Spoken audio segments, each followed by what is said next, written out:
Subscribe करंतु एबे हम चैनल को आ प्रेस करंतु बेल आइकन को जहा द्वारा लेटेस्ट वीडियो रो नोटिफिकेशन आपण माननकु सर्वप्रथमे मिलिबो। नमस्कार बंधुगण आपण माननकु हम यूट्यूब चैनल को स्वागत। बंधुगण आज हम जानिबा आपणक पई मासर ए प्रथम सप्ताहटी किपरि साब्यस्त हेबो 1 रु 7 तारिख पर्यंत समय को आपण किपरि भाबरे प्लानिंग करिवे।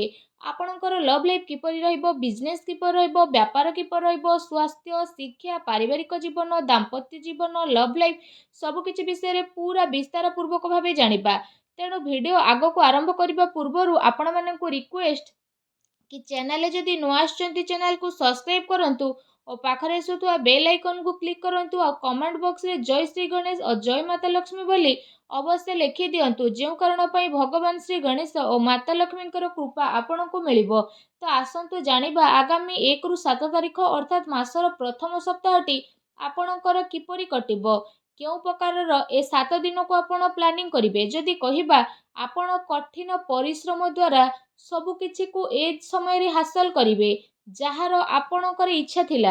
बड़ लोकंकर आशीर्वाद ए समय रे खास करी आपणक जीवनर सबुठारु बड़ पुंजी रहिबो। घर परिवार सह समय व्यतीत करिबारु मन आपणकर प्रफुल्लित मध्य रहिबो। समयर गति आपणक सपक्ष रे जिवो। सामाजिक दायित्व आपणकर बढ़िबो। पूर्व किछि समय रु चाली आसुथुबा कोनोसी समस्या रो हाल बाहर करिबारे आपणक पई ए समय खुशी भरा रहिबो। कोनोसी बड़ निवेश करिबा पई समय आपणक पई बहुत ही उत्तम भरा रहिबो। फ्रेंड्स एहा सहित ए समय रे बंधु बांधवक आगमन कारणरू आपण खुशी रे निजर समय को अतिबाहित करिवे। उपहारर आदान प्रदान ए समय रे हेबो। आपणकर बजेट मध्य बिगिड़ी पारे किंतु पारिवारिक खुशी आगरे ए सबु को आपण भूली जिवे। युवा वर्ग निजर भविष्यत संबंधित योजना को काफी गंभीरतार सह नहीं मध्य जिवे। ता सहित किछि संवेदनशील तथा सोमहारी जीवारे आपणकु अवसर मध्य प्राप्त हेबो तथा सम्मानर सहित आपणकर प्रतिटी इच्छा पूरण हेबो। संतान संबंधित कार्य जेमिति चाकरी ए सबु कार्यर योजना मध्य समय आपणकर सफल हेबो। परिश्रमर फल आपणकु उचित भाव में प्राप्त हेबो। ता सहित जदि कहबा तो ए समय रे ऊर्जा जोश एवं मन द्वारा आपण परिपूर्ण रहिबे। पिलांक सहित खास करी धैर्य रखी आपण व्यवहार करंतु जेउ कारण पई प्रतिटी स्थिति आपणकर शुभदायक साब्यस्त हेबो।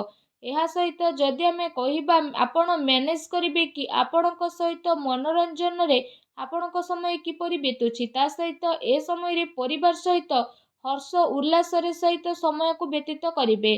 केउठी ना केउठी शुभ समाचार मध्य मिलिबो। कार्य कुशलता बल रे आपण नुआ नुआ उपलब्धि को मध्य हासिल करिवे जहार केबे आपण कल्पना करि नथिले। फ्रेंड्स एहा सहित ध्यान रे रखंतु ए सबु आपणक कार्यकलाप रे स्थिति परिवर्तन करिवो जेउ कारण पाई आपणकु बहुत बड़ धरणर नुकसान रो सामना करिबाकू पड़ी पारे। सबु गतिविधि रे ध्यान केंद्रित करिबा आपणक पाई अति आवश्यक रहिछि।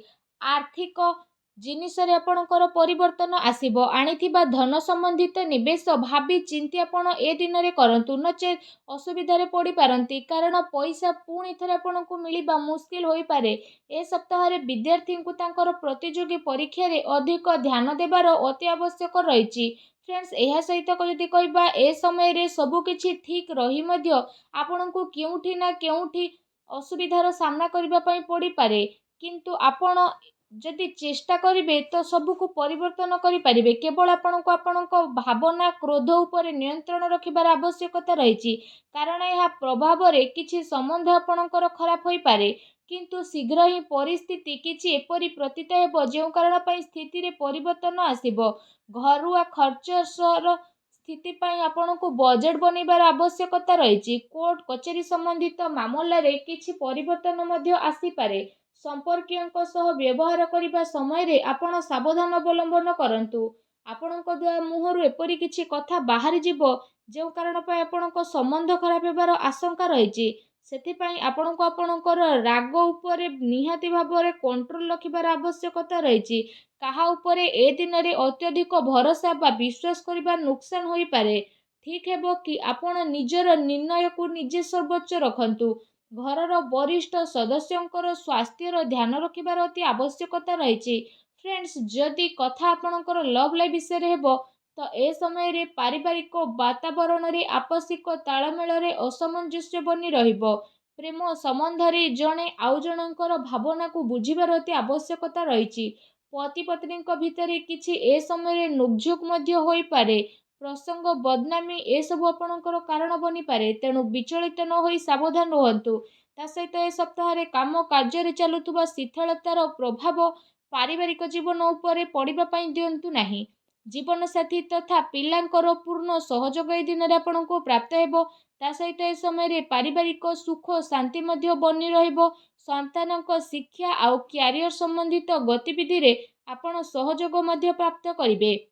घर परिवार रे आपसिक संबंध तथा प्रेम मध्य बनी करी रहिबो। विपरीत परिस्थिति कारण प्रेम संबंध प्रति उजागर रहिबार ए समय रे संभावना मध्य बनुछि। प्रेम जीवन दृष्टिकोण ए समय आपणक पई बहुत ही मिलाजुला साब्यस्त हेबा पई जाउछि। फ्रेंड्स जदि कथा आपणकर व्यवसाय कैरियर ऊपर रहिबो तो विशेष भाव में ए समय रे चाकरी शिक्षा आउ कारोबार रे जदि कहिबा अधिक परिश्रम करिबार आपणको आवश्यकता रहिछि। कार्य विस्तार संबंधित कौनसी भी योजना को कार्य रूप में परिणत करने पूर्व भल भाव में विचार विमर्श ए सप्ताह आपण करंतु। विशेष भाव में चाकरी पेशा व्यक्तिविशेष माने कौनसी अपरिचित व्यक्ति व्यवहार करने समय सावधानता अवलंबन करंतु। काम कार्य को पूरा गभीरतार सह नेबा पई चेष्टा करंतु। ए समय विशेषकर यह ध्यान रखिबार आवश्यकता रही कि केउठी आपणकर सिक्रेट लीक न हो जाऊ। ए सबुर विशेष सावधान रहंतु। पार्टनरशिप संबंधित व्यापारिक गतिविधि रे आपण नजर रखंतु। कौनसी प्रकार धोखा मध्य आपणकर होई पारे। एहा सहित फ्रेंड्स ए समय रे कार्य क्षेत्र रे क्वांटिटी चक्कर क्वालिटी सहित आदौ भी समझौता करंतु नाही, नचेत परे आपणकु बड़ धरणर प्रोब्लेम फेस करने को पड़ पारे। ए सप्ताह रे बड़ धरणर डील आपण हाथ जाई पारे, तेणु आपण बाणी रे तो सर्वप्रथम सावधानता रखंतु। चाकरी पेशा व्यक्ति विशेषज्ञ पई चाकरी रे बॉस उच्च अधिकारी आपणकर काम रे काफी संतुष्टि नजर आसेबे। पदोन्नतिर मध्य संभावना बनुछि। चाकरी रे मन वांछित उपलब्धि मिलिबार ए समय रे स्थिति बनुछि, जो कारण पई आपणको खुशी अनेक अनुभव हेबो। ता सहित नेसिली ए सब जिनिस ठारू आपण दूरी रुहंतु। एबे जानिबा ए सप्ताह आपणक पई कोन शुभ रंग और शुभ अंक रहिछि। 1 2 3 तारिख रे आपणक पई शुभ रंग लाल, शुभ अंक 2 रहिबो।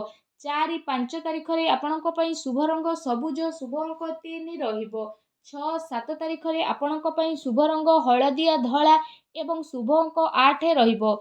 एबे आसंतु जानिबा प्रतिकार विषय रे। प्रतिकार स्वरूप आपण कला कुकुर को रुटी खाइबा को दियंतु। घर ईशान कोण रे घिओ दीप लगांतु। देखिबे सब नकारात्मक शक्ति विनाश हेबो, शुभ फल प्राप्त हेबो। आजिर वीडियो केमती लागिला कमेंट करके जणांतु। चैनल रे न आस्थिले चैनल को सब्सक्राइब करंतु। धन्यवाद।